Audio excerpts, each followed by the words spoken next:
Sri Ramana Maharshi, the sage of Tiruvannamalai, by Dr. G. H. Mees, Cantab. During the 4 years that I have been traveling in India, I have visited many yogis and sadhus in villages and in jungles, sometimes even in towns in all parts of this vast continent. When I heard of some man who was considered to be holy or wise, I always went to visit him, often to be disappointed, though occasionally to find what I had expected. However, those that really mattered I always met by chance, as the expression goes, and to this rule Ramana Maharshi forms an exception. I suppose the Maharishi is the only one of the living Maharishis who does not mind leading a public life. The sacrifice of this publicity must be enormous, though one has to remind oneself again and again that there is nothing which either troubles or disturbs him. His daily life, the life that the Maharishi leads, would drive any other man mad within a short time, for practically every moment of his existence he is the center of public interest. Not even a moment is he alone. His is the life of a sacred animal or a god. After a sleep of some hours, which cannot be called sleep in the ordinary sense of the word, the Maharishi gets up, goes to the simple kitchen of the ashram, and occupies himself for some hours in cutting and preparing the vegetables of the simple, purely vegetarian meals of the community. In this work, he is helped by the others who happen to be awake at such an early hour. At 6:30, after his bath, breakfast is taken, coffee with cakes made of rice flour. After that, the Maharishi sits practically all day on his couch in the hall of the ashram, to leave it only for meals at 11 and at 8 o'clock, and for the small walks he takes on the slopes of the sacred hill. At sunrise and at sunset, Brahmin priests of the Orthodox Vedic school come to recite hymns from the Yajurveda while seated at the feet of the sage. More correctly, it may be described as a half singing, half reciting of the sacred hymns. It is a most impressive and solemn procedure. All day, visitors come and go, greeting the Maharishi with divine honor by prostrating themselves on the floor at full length with hands folded above the head. These demonstrations of homage do not make any more impression on the sage than the ordinary greetings of any other person. It is the classical Indian tradition thus to honor sages, and the Maharishi leaves people complete freedom to express themselves as they please. Visitors sit for hours at the feet of the Maharishi in a hall in which nothing else is found than the couch of the sage and some bookcases. They meditate, sing religious songs, very often hymns in glory of Arunachala Shiva, and sometimes they ask Maharishi questions concerning religious or philosophical problems. As a rule, the Maharishi is silent, but sometimes he may give lengthy explanations if he thinks that such might be of any use, as he is always ready to speak some pleasant words to visitors, especially to the children who come to see him. He is always normal and natural in his attitude and behavior. I may say without the slightest hesitation that he is the most natural and unconstrained person I have ever had the benefit to know. He completely lacks any pretense. To use a phrase of analytic psychology, he is a man without a person. Because of his total absence of pretense, his personality, paradoxically, leaves an overwhelming impression. Many sadhus and yogis might wish to convince visitors and devotees of their wisdom, holiness, or spiritual powers. Yet, the slightest attempt to impress at once takes away for me the possibility of an authentic or true impression. It is extremely difficult to describe the atmosphere that emanates from this extraordinary man. Contradictions meet in him.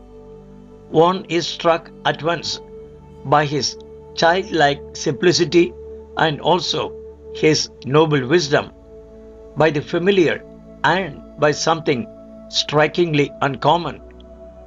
Though the Maharishi spent a large part of his life in seclusion on the sacred hill of Arunachala, he has never said that seclusion is better than a life in the world, or that it is essential for obtaining enlightenment. He says that a man who comes to self-realization can live anywhere without being disturbed or influenced in any way by his surroundings. One of his sayings runs, renunciation is not the discarding of externals, but the cancellation of the uprising of the ego. To the true sannyasin, there is no difference between solitude and an active life. In his own life, which is entirely public, he gives a demonstration of this. One feels, one knows that there is nothing that can touch him. One feels also, especially during the time of the temple festival in Tiruvannamalai, when for several weeks thousands come to him daily and policemen have to regulate the traffic, that superhuman powers are necessary to enable a man to make such a total sacrifice of any vestige private life. Enlightenment. There is much talk about samadhi, a state of consciousness corresponding to nirvana or the nirvana of the Buddhists, and I have seen in several Indian sages such a state of spiritual abstraction or absorption, trance, if one likes to call it so. There are several kinds of samadhi, everyone with its own technical terms. Here, it does not matter very much what those terms are. In the Maharishi alone, I feel that I see the highest state of absolute consciousness. The fascinating element in it is formed by the fact that one has to recognize that at one and the same time he is absorbed in a state of consciousness which defies description and is yet conscious of the very ordinary things of daily life around him. The highest and the lowest are united for him, and in him, perhaps not only united but realized as one in essence. God and the world and his deepest self are to him one. The teachings. His doctrine is that of philosophical idealism in its highest flights. It is Advaita Vedanta, the monistic philosophy of the Hindus embodied in a human being. In a few words, it comes down to the following: the individual subject and the divine subject are one in essence. This is the only truth and reality. The world, apart from this, is a changing dream, a world of appearance from the point of view of that reality. The process of creation which takes place within every man is Maya. To the man who lives in the world, and that every man does, Maya is not an illusion, but a state of affairs which has to be taken into account and from which one cannot run away. The reproach of many Western thinkers based on this Maya conception is that Hinduism is averse to the world and negates it, but this is unfounded. Hinduism has a large measure of practical sense, perhaps rather too large to measure. Maya is the play of the Lord. Maya is necessary for self-realization. One should accept it completely. Its acceptance is part of the spiritual path, the Master's guidance. The Maharshi sees through life's illusions. His message is that of all the great rishis of India and is striking only by the new comparisons. His presence, his being, forms the liberating element. He is, as it were, a vast magnet for humanity, one that attracts not to bind men, but to liberate them from the burdens and problems which they carry along with them. Other teachers often bind their visitors or disciples with new bonds. Because people feel this intuitively, they tend to keep at a distance from such teachers. As regards the Maharshi, however, they know intuitively that he does not want anything from them, and therefore all experience a sense of freedom in his presence. And moreover, they feel that the great experience of the presence of the Maharshi does not consist in the Maharshis entering into their own soul, but that in their soul their own inner Maharshi is awakening.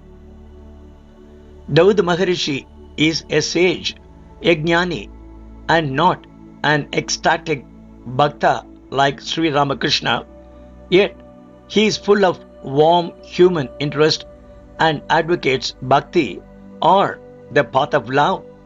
His conception of religion and service in the world finds expression, for instance, in such lines as the following: if we just but recognize this universe of eightfold form as form of God Himself, and serve in adoration all the world, this is of God most excellent worship. Upadeshasaram, verse number 5. Meditation has been for the Maharshi only a systematic striving towards self-realization.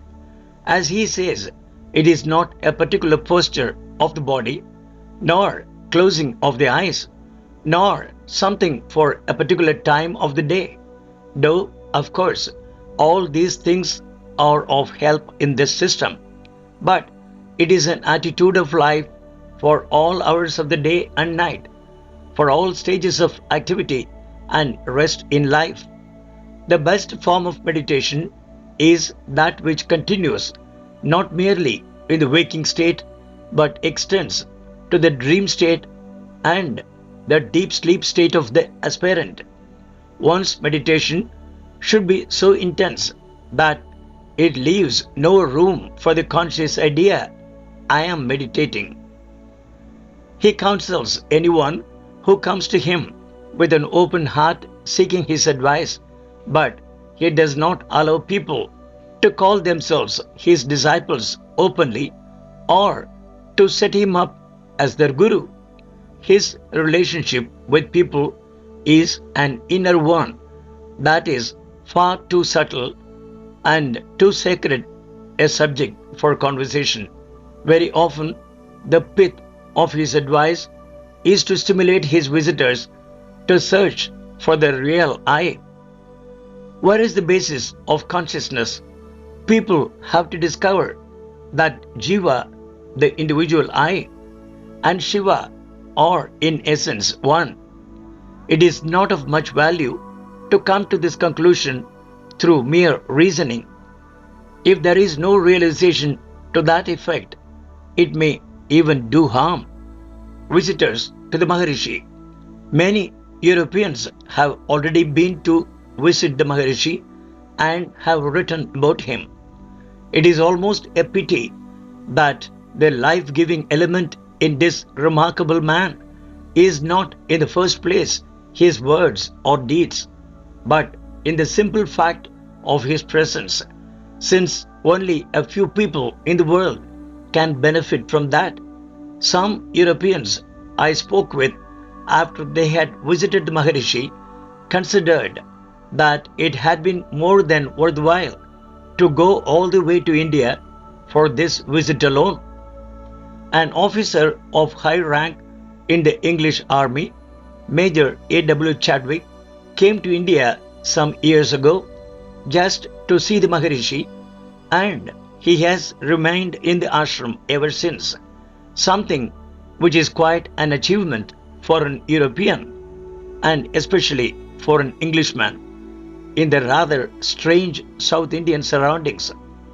In conclusion, here are some verses selected from the Maharishi's works, translated together with Maharishi by the Englishman referred to above. No matter to what form or name you pray, it is but a means of finding the Supreme, who transcends name and form. Grow, then, aware of your true self in Him, immaculate, and merge in that the beatific peace, for thus is perfect realization found. The pairs of opposites, the trinities, all have their source in something that is real. Seek out this basis in the depth of mind.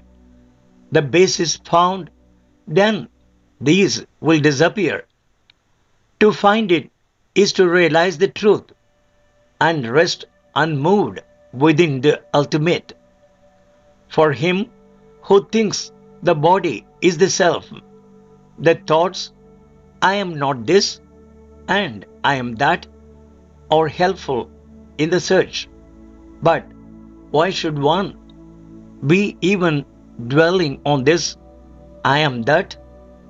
Is there a person who thinks I am a man once, ever, that alone, without the thought? Who else is there apart from one's true self? What matters it what other people say? It is just as if one praised or blamed oneself. So, never feel that thou art separate, nor swerve from that thine own reality, but always stand thou steadfast in the I. Let me proclaim with no uncertain voice the essence of Vedanta and the pith of all the other schools. Let ego die and let thyself be that. There then is left pure consciousness, the self, that is the I, and this is all that there remains of truth.